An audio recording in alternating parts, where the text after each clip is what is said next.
Welcome to East Asia Pulse, a podcast series by the East Asian Institute at the National University of Singapore. I'm Alfred Schipke, the director of the institute and also professor of international finance at the Lee Kuan Yew School of Public Policy. And I will be your host today.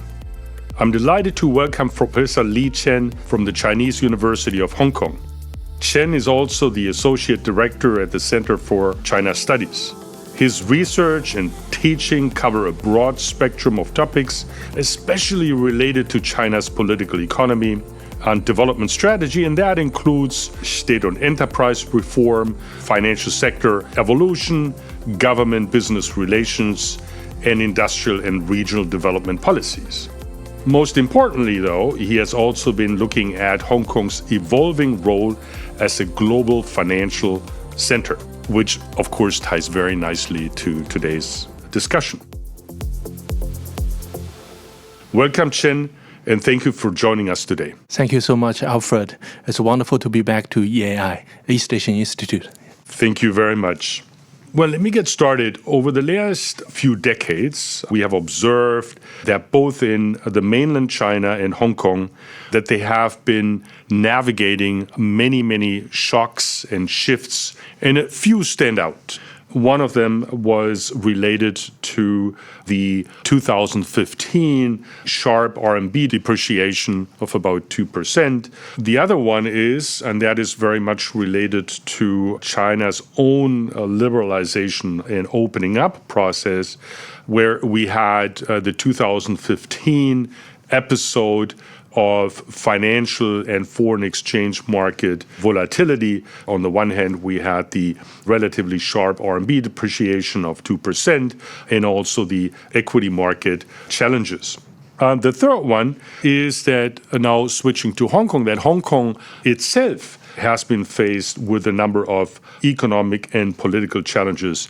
Some of them are related to the protests and the social unrest in 2019, the national security law in 2020, and the revocation of its special trade status by the United States. And then one could add on top of all of this, if this wasn't enough, one could also see the broader US-China decoupling strategy that started under Trump but has been continued until today. Chen, given these broad developments, the question is a little bit of how do they shape China's own financial sector development and, of course, relatedly, Hong Kong's position as a global financial center. What I mean is we have all these shocks. The world is a very different place. And how does China and Hong Kong react to it? Thank you very much, Alfred.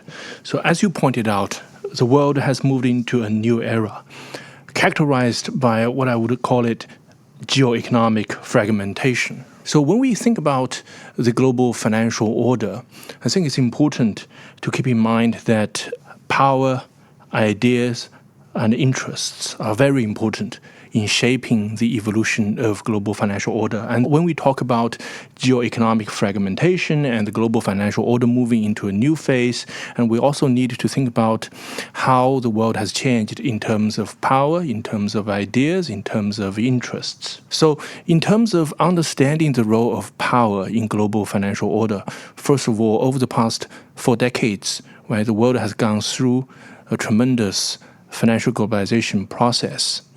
And China has been very much part of this process, right? Especially after China's entry into WTO and the rise of Hong Kong and Singapore as global financial centers in Asia are very much linked with this broader process of financial globalization as well. But we must recognize, so these few decades of global financial changes have basically been built upon a US-led hegemonic order. The United States played a central role in structuring this process and has dominant power over the consequent global financial networks. International relations theorist Susan Strange has put it nicely. So structural power is very important. Structural power defined as the power to shape the framework, the rule of the game, within which institutions and actors play in the global political economy. And in this sense, United States enjoy dominant structural power in the contemporary global financial order. And then this has consequence for ideas. So when we talk about the ideas of finance, right, what accounts for the quote-unquote best model of finance? And then we often think about Wall Street. We often think about the United States. So basically the Anglo-American model of capitalism, which is historically speaking a particular form of capitalist economy, over the past few decades have been often considered as a benchmark of finance, what finance is about for countries around the world, including the developing world, including China. But the 2008 financial crisis has changed that. So there has been a lot of reflection in terms of ideas. So how should we do finance properly at the national level, at the global level, and at the local level? So now we're moving into an era in which we are having more critical reflections on what constitute the proper financial order for different countries and also for global financial governance. And then this also have implications on interests. So different social groups, different political groups, right, different countries, they have different stakes in the existing global financial order. And they have different calls for how the global financial order should evolve in the future. So it is within this context that we should reevaluate China's financial sector evolution, right? And more broadly speaking, the financial sector evolution of the emerging power in the current global context, and also the position of various international financial centers such as Hong Kong and Singapore. Because these changes, these structural shifts, these pressures are going to affect everyone. And then how should we make sense of what has happened to China's financial sector evolution after the 2008 financial crisis? I think there are a number of things that stand out. The first is there has been a critical reflection in terms of what should be the benchmark, what should be the direction of China's financial reform. There's an old saying in China, crossing the river by groping for stones. So China, over the past few decades, since in late 1970s, embracing the market-oriented reform and opening up, have adopted a very pragmatic, gradualist approach of reform, often likened to be crossing the river by filling the stone. But the question is, where is the other bank of the river? How does it look like? In the financial terms, for many people in China, many financial institutions, policy actors in China before 2008 financial crisis, many of them think about the US-style financial system as a kind of the destination for China's financial sector development. China should continue to liberalize its financial system, continue to deepen its integration with global finance, and move towards institutional convergence with the US-led global finance. That's the kind of a paradigm that has shaped many Chinese actors' thinking when it comes to policy designs and also when it comes to financial institution corporate level strategies and their vision about the future. But since 2008, there has been a marked shift in that. There has been an intensification of multiple visions competition for China's financial sector's future. So I think three dimensions of concerns stand out. So one is this approach of emphasizing further liberalization, further convergence towards the US-led global finance. So I would call it neoliberal logic. The second dimension is the idea of emphasizing China should develop its own pathway of financial sector development, using finance to serve the real economy in consistency with China's national development strategy. I would call it state developmentalism approach.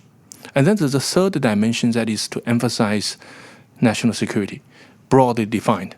In recent decades, China has emphasized the idea of the holistic view of national security. As the world becomes increasingly volatile, increasingly fragmented, increasingly unsafe, insecure, how should China respond to this kind of environment? So this increasing emphasis on the logic of national security, broadly defined to include many dimensions, including finance, financial security. Where finance is now being used as a tool or a weapon globally to coerce other countries to adopt a particular behavior. And that has been a key eye-opening for some. Exactly. Over the past decades, we have seen the increasing weaponization, right, and securitization of finance. And geopolitics and global finance are increasingly intertwined. So that's why, for many countries, they increasingly emphasize this idea of building up national financial power, safeguarding themselves against potential financial security threats. And China, of course, is fully aware of these kind of risks, are trying to develop their own financial security strategies in structuring the financial sector evolution. And these strategies have two phases. It's domestic phase and also the external phase. And we see very clearly over the past decade that Chinese government has been trying to mitigate domestic financial risks that has been accumulated over the past decade also. As you have mentioned earlier, so in 2015, we have seen a lot of financial risks being exposed in China. That is part of a larger process of China trying to not eliminate, but mitigate the domestic financial risks in the larger context of protecting national financial security. Right? This is the domestic phase of financial security strategy. And then there's an external phase. That is, China strategically manage its interface, the interface between China's domestic financial system and the US-led global or external financial system. There's a very clear emphasis that on the one hand, China should continue to accelerate the two-directional financial opening up, enhancing connectivity between China's domestic financial markets and external international financial markets. But this needs to be done in an orderly way. This process needs to be managed to mitigate potential risks. I would say that is basically the major challenge, that on the one hand, you try to control your own domestic system, mitigating risks and potentially having more state presence, while at the same time articulating that you want to continue opening up. And I think this is where Hong Kong comes in playing that role. Can you maybe expand a little bit of how that is supposed to take place and what the role of the Stock Connect, the Bond Connect, and the Cross-Border Wealth Management Connect play? What are the things that might work, but also maybe some of the challenge that still exists in making this work, in trying to combine what you call the domestic Chinese part with the external part, as Hong Kong being the conduit to facilitate that?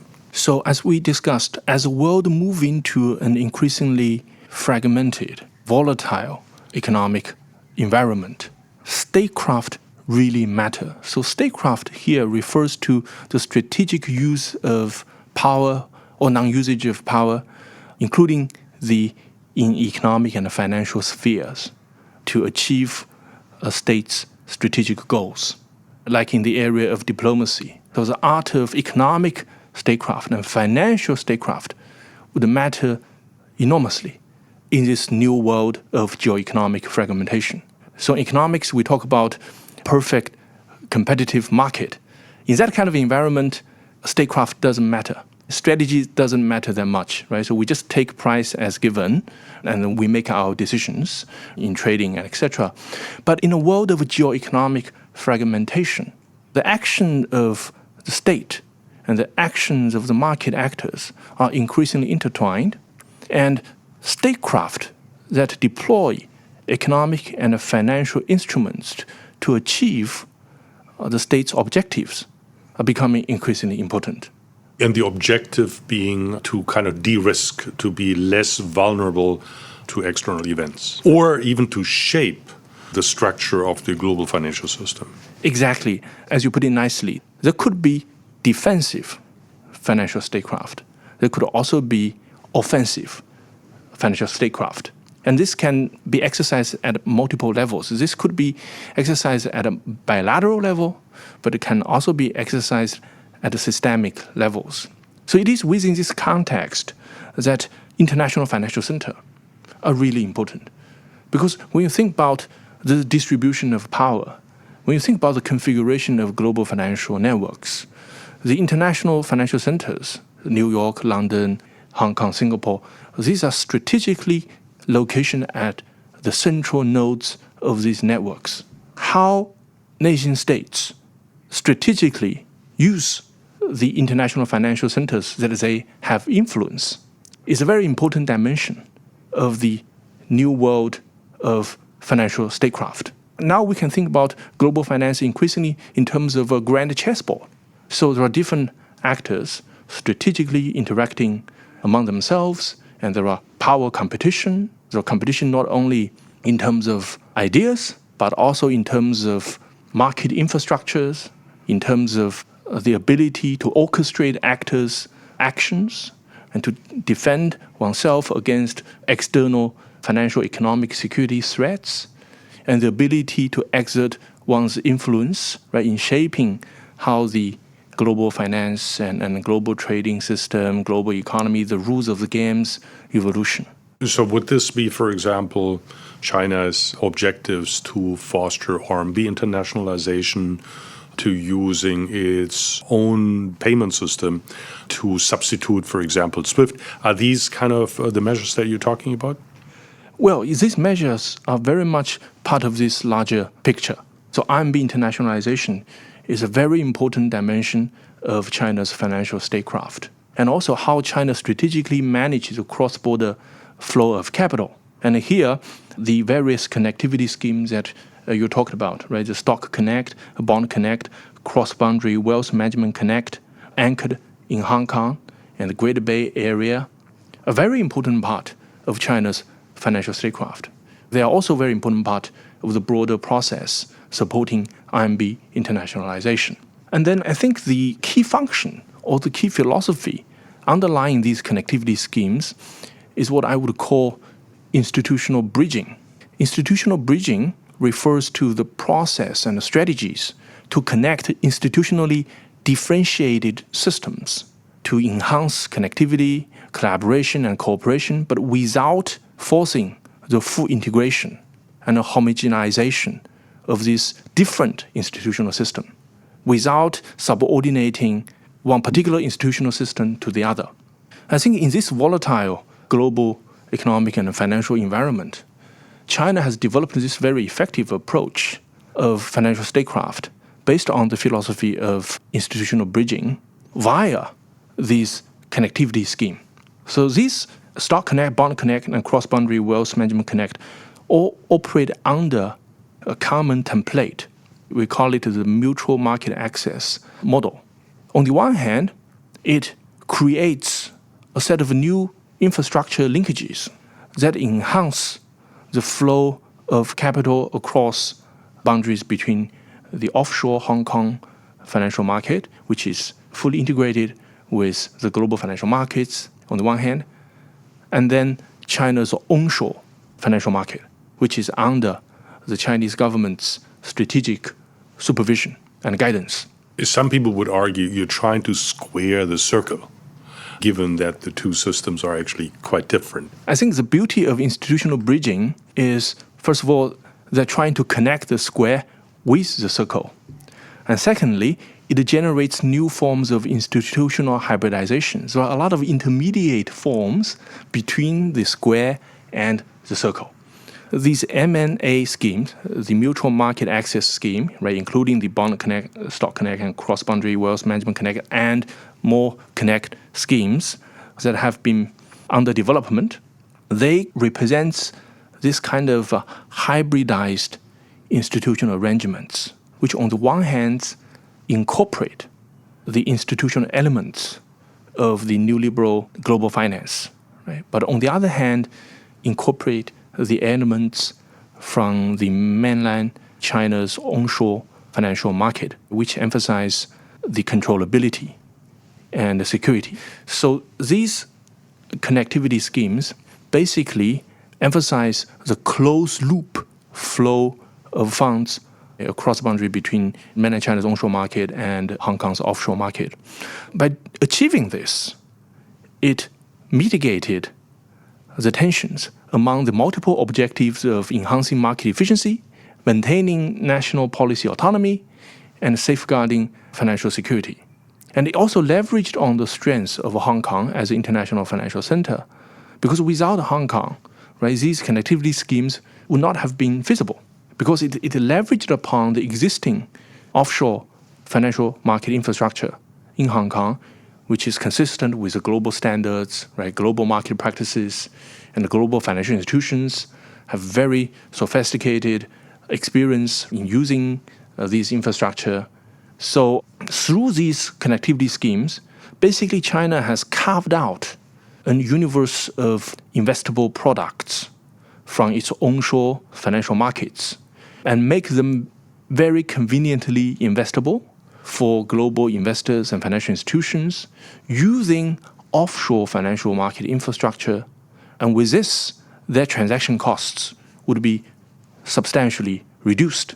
And also these connectivity schemes carved out a universe of investable products from offshore market, especially in Hong Kong, to make them available to onshore investors in mainland China to enhance their investment choices while mitigating the risks of capital outflow, capital flight. So it really addressed the multiple concerns or multiple objectives via institutional bridging, via infrastructure innovation. Now, that seems to ensure that you can square the circle. Question is a little bit, what are some of the challenges that still might exist?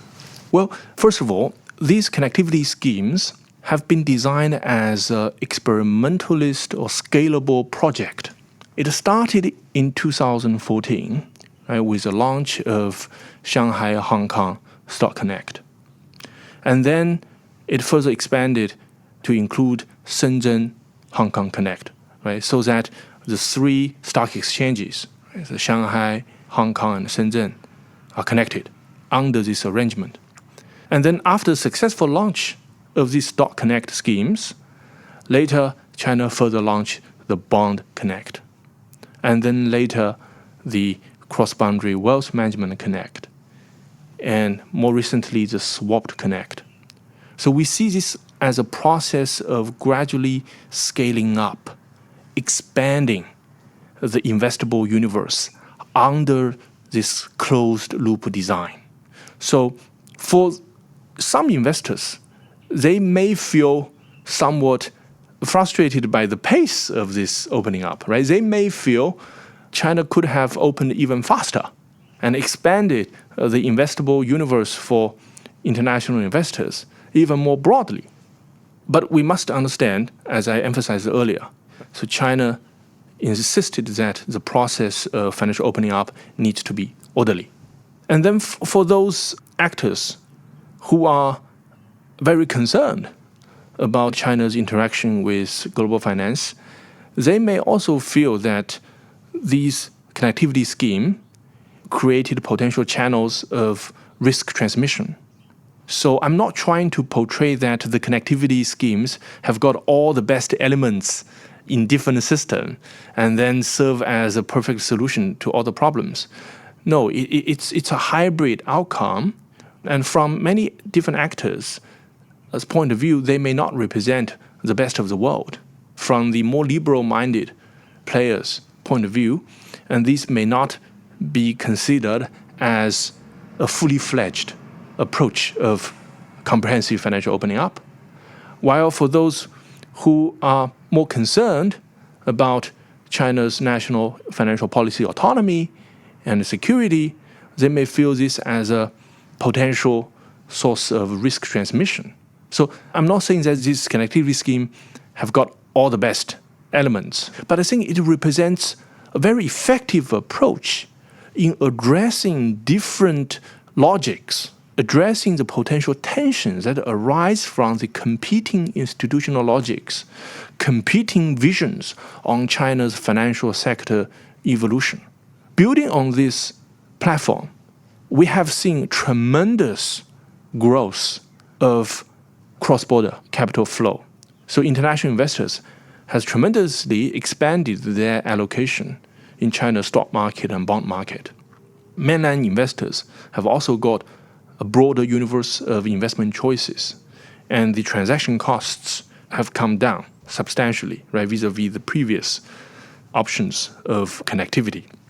So I think overall it's a very important institutional innovation, right, for China to navigate this very volatile global geoeconomic environment, enhancing flow of capital, enhancing market efficiency, while also keeping space for the government's strategic capital control.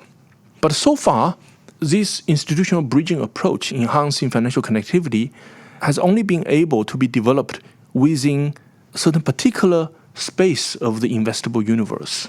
So the high-quality financial assets, the government bonds, the blue-chip stocks, and basically the higher quality investment products would fit nicely with this approach, right? So in terms of the trading and investment. But for those more idiosyncratic investment products, for those investment products that involve more potential contestation among different stakeholders, we need more institutional innovation to address the challenge of how to enhance financial connectivity in that space. Because as we know, financial products are essentially contracts among stakeholders that delineate the rights and obligations of claim holders over the underlying assets. But in those higher quality, more standardized financial products, the current framework of institutional bridging works pretty well. But in the more contested cases of financial products, which requires more complicated institutional support, and then it's much harder to bridge the institutions between the onshore market and offshore market. I think that's a challenge, but also the potential fields of important innovation, policy and institutional and financial innovations. And of course, as more cases become public and the resolution of conflicts and issues have been demonstrated, that ultimately should give more confidence to investors. I think some of the challenges that we do not always fully see how they are being resolved, but as more information becomes available, that should help with the development. And on the issue on financial innovation, China's financial system, and by extension Hong Kong, is highly innovative, both in terms of new technologies that are being used. Fintech is one of them. And then, of course, China's own effort to push forward, including on China's central bank digital currency, BDC.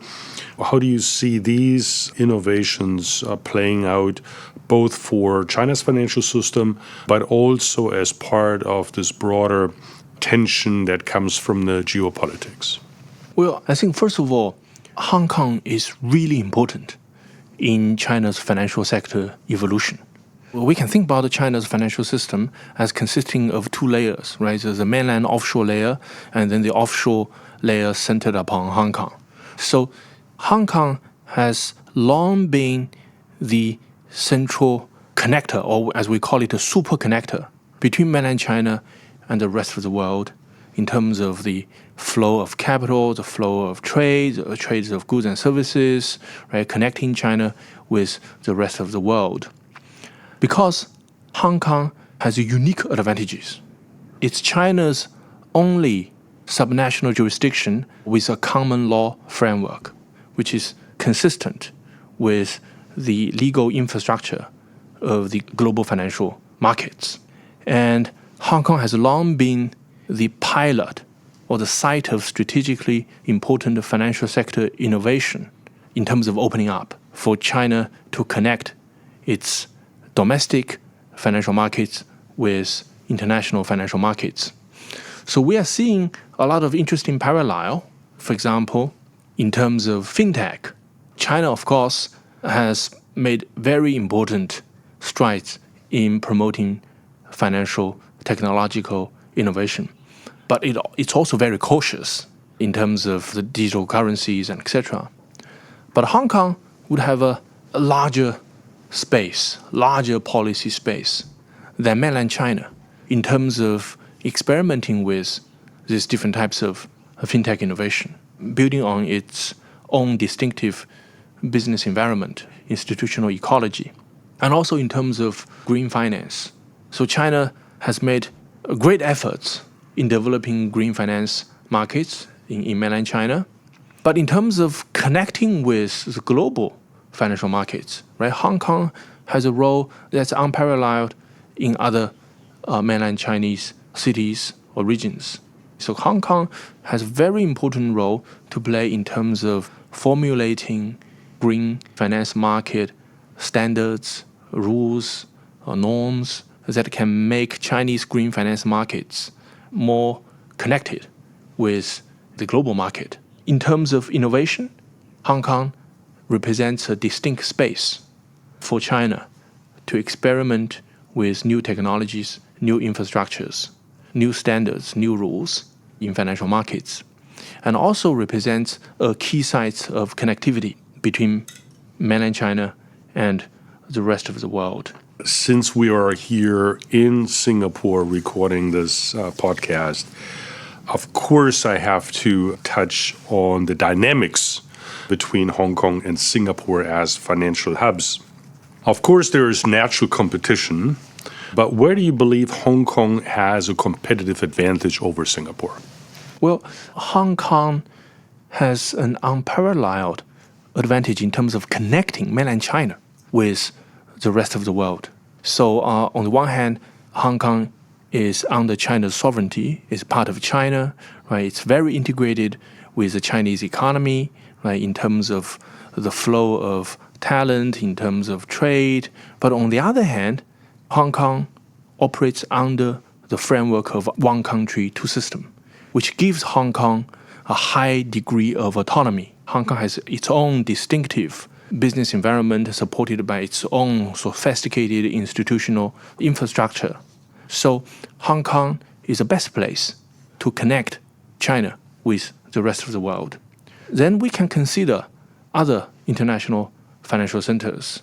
Singapore has unparalleled advantage in terms of connecting Southeast Asia with the rest of the world, so including China.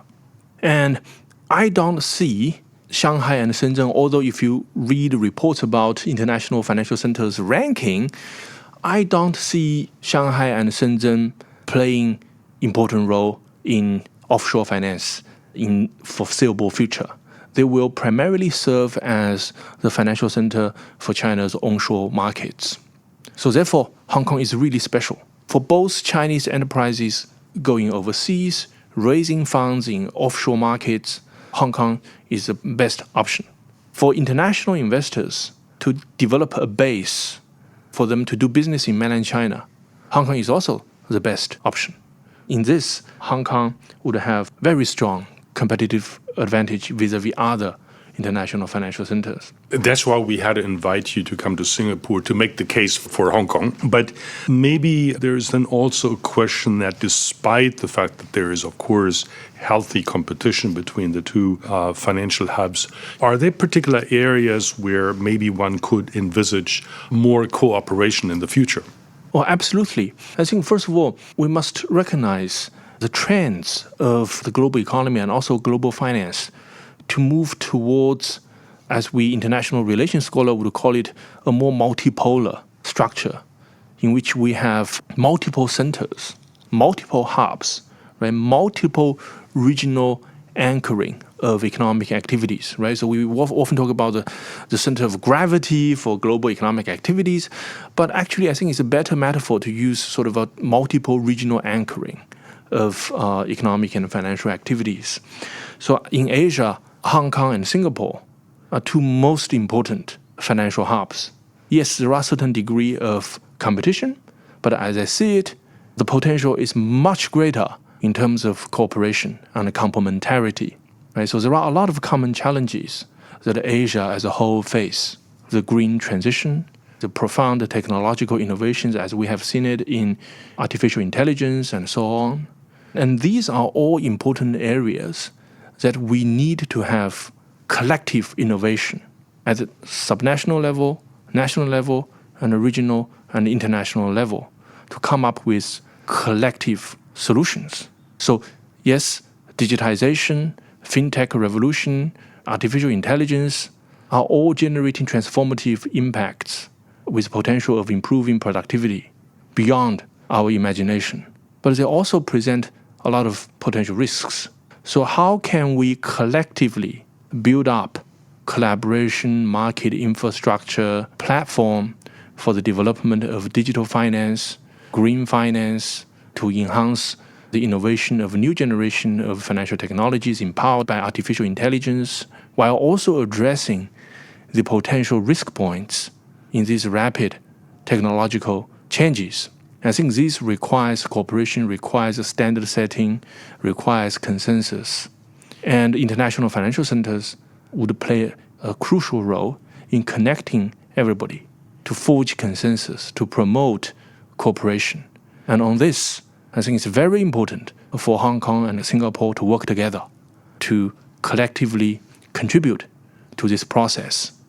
Thank you very much, Chen. This has been a fascinating discussion, enlightening, I think, us on the tensions that exist on the one hand between China's domestic financial sector development and global developments, but also I think you have been highlighting how Hong Kong can play a critical role in overcoming it, in creating new points of connections, and of course Stock Connect, Bond Connect, Wealth, and more recently Swap Connect play all a critical role. But you also highlighted, I think, rightly, there are still a lot of challenges. On the one hand, one will probably argue that as we have more experiences, investors will gain more confidence. And then there will be some areas where maybe at the end of the day, we don't live in a first best world, but maybe in a second or third best world. But that seems to be the word of the day anyways. So with that, Chen, thank you again for a very, very helpful conversation. I'm Alfred Schipke from the East Asian Institute in Singapore, and you have been listening to East Asia Pulse. To stay updated on our work, subscribe to our mailing list or follow us on LinkedIn, YouTube, or X. Thanks for tuning in, and until next time, goodbye.